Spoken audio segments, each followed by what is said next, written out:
Hey, how about visiting my parents this Christmas? That was how it all started. And the beginning of the end. My name is Mary. I'm a 35-year-old housewife. I met my husband, Jack, at work, and it was a workplace romance. Right after we got married, we were blessed with our lovely daughter, Emily, and I quit my job. Now she's 6, and we visited my husband's parents' house for the first time, but it was far away.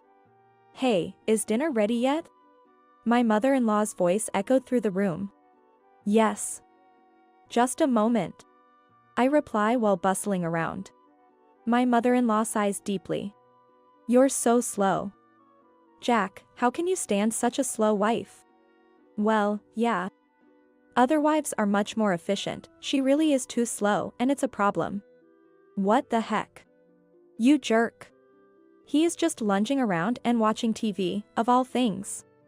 As I was about to retort to my husband, my mother-in-law's words rained down on me. After breakfast, you've got yard work. Then you're organizing the attic. And after that, cleaning out the shed. It's supposed to be Christmas holiday. The one time of the year you're supposed to relax. And yet, why am I working like this? And my husband, still slacking off as usual, really gets on my nerves. By the time I somehow finished all the tasks, I was completely exhausted and couldn't move. I sat down in the living room. Phew, I'm beat. Who said you could rest? Get started on lunch now. My mother-in-law ordered me without missing a beat. I've been working all this time, let me rest a bit. A wife is basically like a maid. You think you can eat for free without working? Get to work. But, my husband's hometown is in the countryside. In the countryside, for better or worse, old customs linger. A wife is someone who marries into a family. It's an old-fashioned way of thinking, I guess. But even in the old days, there weren't wives who worked this hard. Can you give me a hand, honey? No way. My husband replied briskly. He does nothing at home. And at his parents' place, he's even worse, just drinking away. He's still lounging in the same spot as this morning, right? Hey, I need to go buy some groceries. Why don't you go then? Come with me. The supermarket in the countryside is far. My husband, who has a driver's license, has been drinking since morning, and I don't have a license. So, walking is the only option, but a 30-minute walk one way is too much for me alone. So I ask him at least to help carry the groceries, but he frowns. No way. Another immediate response. I feel like throwing a garbage at his face. It would surely be a hassle to remove. While I imagine this, my husband idly swings his beer can. I'm drinking right now. What's with that robotic talk? I'm tipsy now. So what? I can't go. So, he doesn't want to go, huh?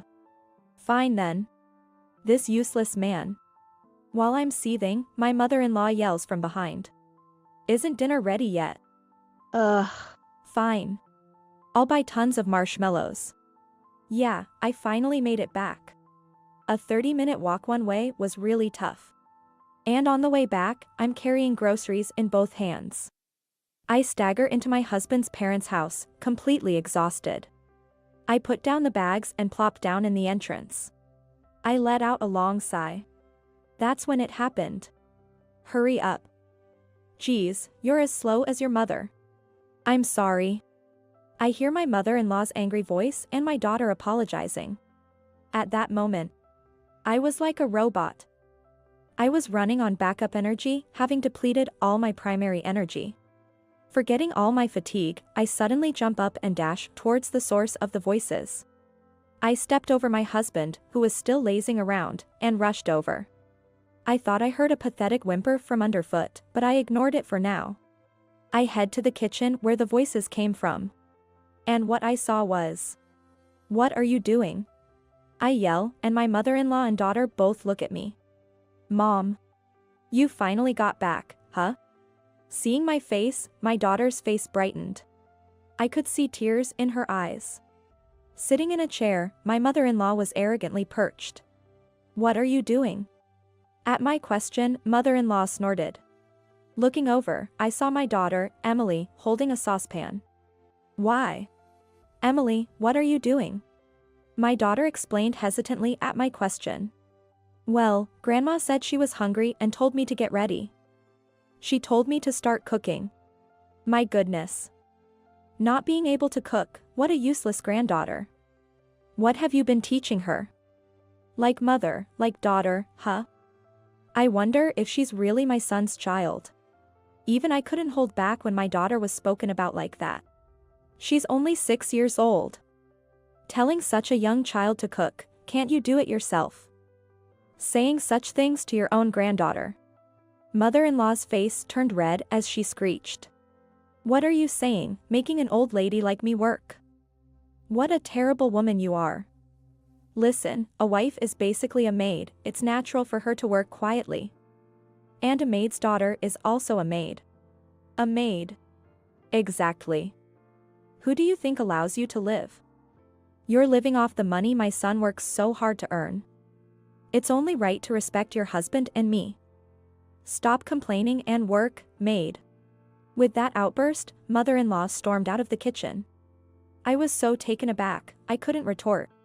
I was too shocked to find the words. Mother-in-law seemed to have gone to the living room where my husband was. I could hear their conversation. Your wife is so useless, not even as good as a maid. Well, well. Emily will grow up and be of use, just a little patience. You've been having a tough time, haven't you? You know, you can always come back home. Divorce? That might be good, but then, a maid is necessary, right? Maybe we should live together. I've been fed up with my job anyway. Let her work and I'll enjoy a laid-back life in the countryside. What did my husband just say? Shocked by his horrifying statement, I was stunned. Oh, that sounds good. Mother-in-law agreed, and I stood there frozen. I clenched my fists tightly when suddenly a warm hand gently covered mine. Mom? It was Emily. I slowly looked at her face. She looked up at me, her face filled with concern. I crouched down to her level and slowly began to speak. Emily. Yes?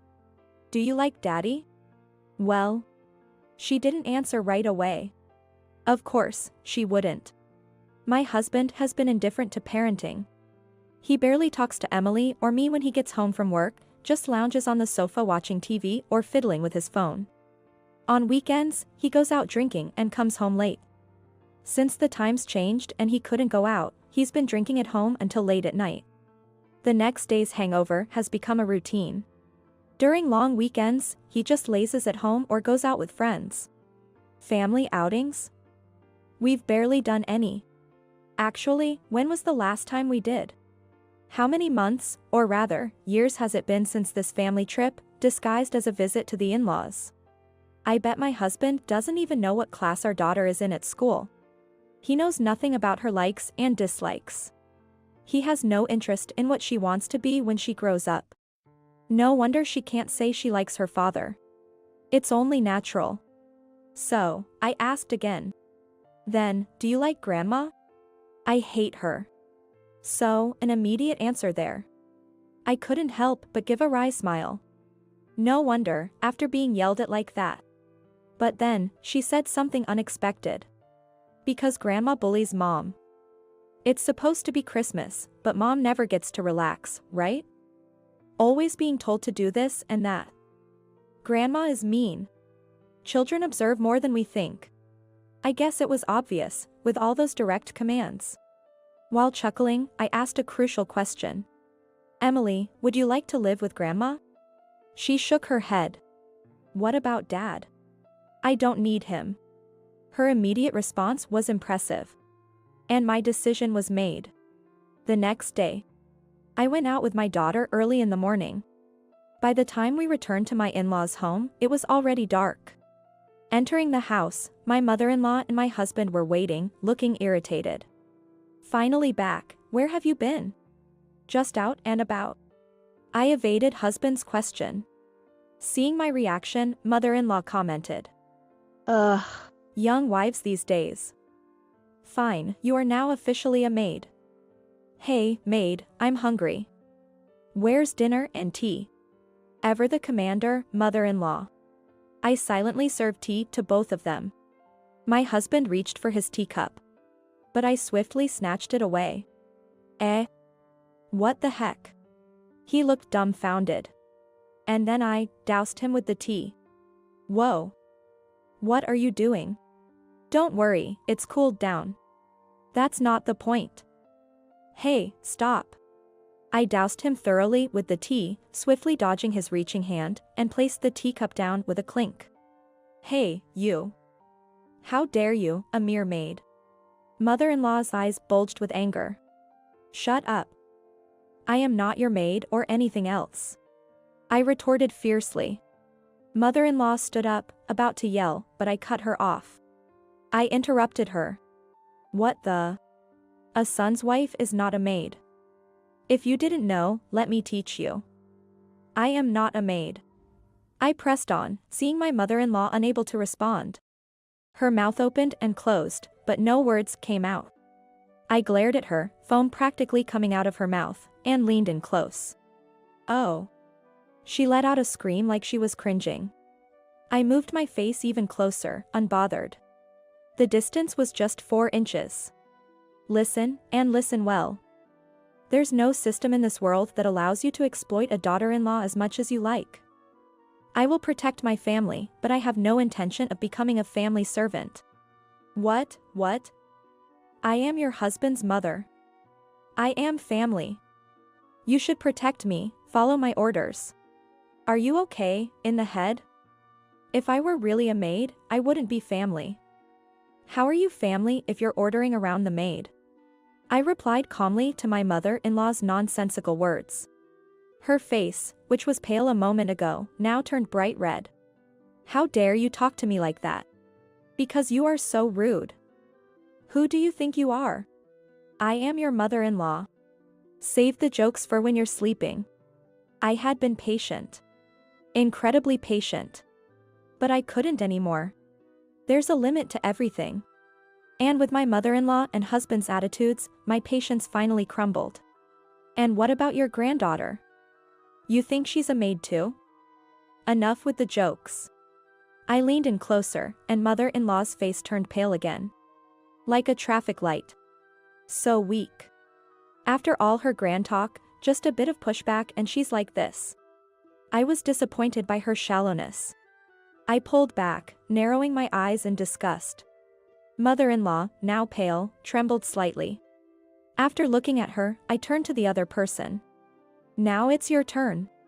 Oh, okay. My husband replied with a pathetic voice. I glared at him. What's up with that? Your wife and daughter are being treated like maids, and what were you doing? I was playing with my phone. And then? I was drinking beer. Using your wife and daughter's mistreatment as snacks for your drinks. How privileged. Sorry. Sorry doesn't cut it if you need the police. Oh no. He screamed pathetically as I yelled with a demonic expression. He hid behind his mother, trying to escape. What is he doing? Frustrated and with a headache, I decided to get straight to the point and presented a piece of paper. Just sign this, and let's be done with it. Eh? What's this? My husband, who had been hiding behind his mother, peeked out cautiously. They were like a parent turtle and a hatchling. His face went completely pale when I told him about a divorce. Divorce? What's this all about? We're getting divorced, so I won't be coming here ever again. Eh? Huh? Both my mother-in-law and husband were left speechless by my words. I've already contacted a lawyer. I'll start procedures after the holiday, so write quickly. No way. Unfortunately for you.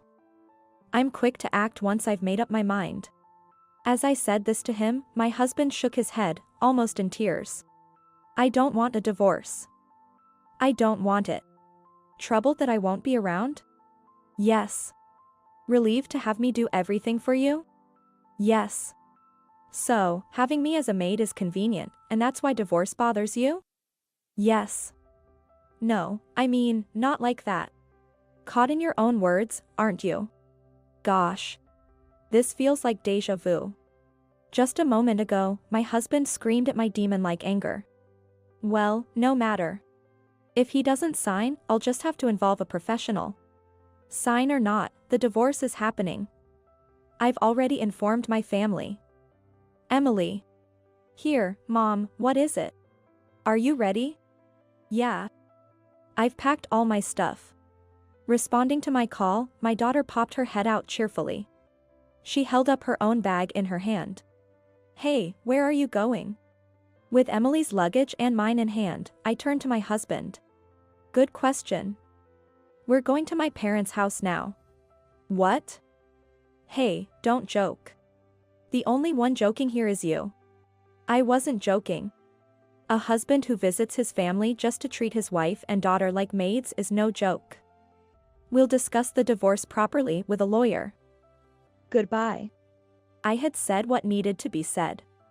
I picked up our luggage and, together with Emily, headed towards the entrance. My husband desperately followed.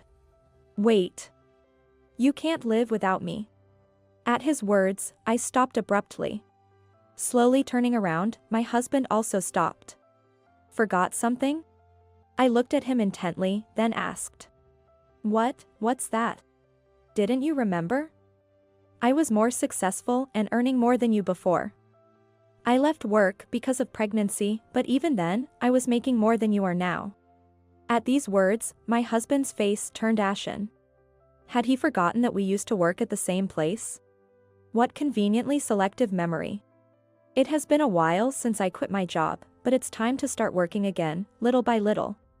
My parents at home have said they'll help. I plan to stay with my parents for a while. I'll gradually return to work. Even if I can't earn as much as before, I think I'll manage. No, I will make it work. Seeing my resolve, my husband was nearly in tears. I'm sorry. I'll change, I swear. Please, just don't divorce me. You had many chances to change, but you wasted them all. It's too late to regret now. With that, I reached for the front door. That's when it happened. Wait.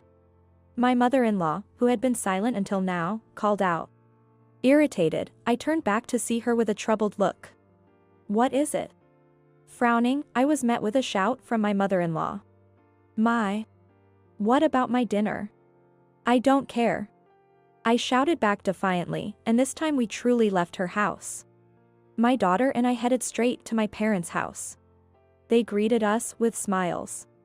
Well, what a tough start to Christmas, said my mother, encouraging us to sit in the living room. Relieved, Emily began peeling an orange. Christmas really is about family gathering. It was tough. I hope next year we can spend it in peace. With that wish in mind, I resolved to make a wish the next day. Afterward, the divorce negotiations with my husband, who kept saying he didn't want a divorce, were difficult, but considering the fact that our daughter was rejecting her father, we somehow managed to finalize it. The alimony was paid in a lump sum. I couldn't trust that man for anything else. As a result, the apartment we lived in was sold, and my now ex-husband, Jack, went back to his mother's home. My mom does nothing. In fact, she's gotten worse. One day, my ex-husband called, complaining and whining. Apparently, the neighbors had seen how I was overworked. And the news of our divorce had spread quickly through the rural gossip network. As a result, my former mother-in-law was being looked at unfavorably by the neighbors. Well, that's understandable. Calling one's daughter-in-law a maid is just unacceptable, no matter the rural setting. It's incredibly outdated. As a result, my former mother-in-law, who has become more reclusive at home, is lashing out and treating her son like a servant. He, in turn, talks back, and they end up arguing every day, he complained over the phone. But that's none of my concern. I planned to tell him the alimony had been deposited and then hang up. You're getting what you deserve, I said coldly. I could imagine him nearly crying on the other end of the phone. Please, help me out a little bit? I'm Emily's father, and she's my mother's granddaughter. To that, I smiled where he couldn't see and said, I'm drinking now. What's with that way of talking? I'm tipsy now. Hey, wait a minute. I can't go. Hey. I admitted I was wrong. What makes you think I'm coming? I yelled and hung up the phone. I set my husband's number to reject calls immediately. Laughter brings good fortune. After that, I couldn't stop laughing for a while.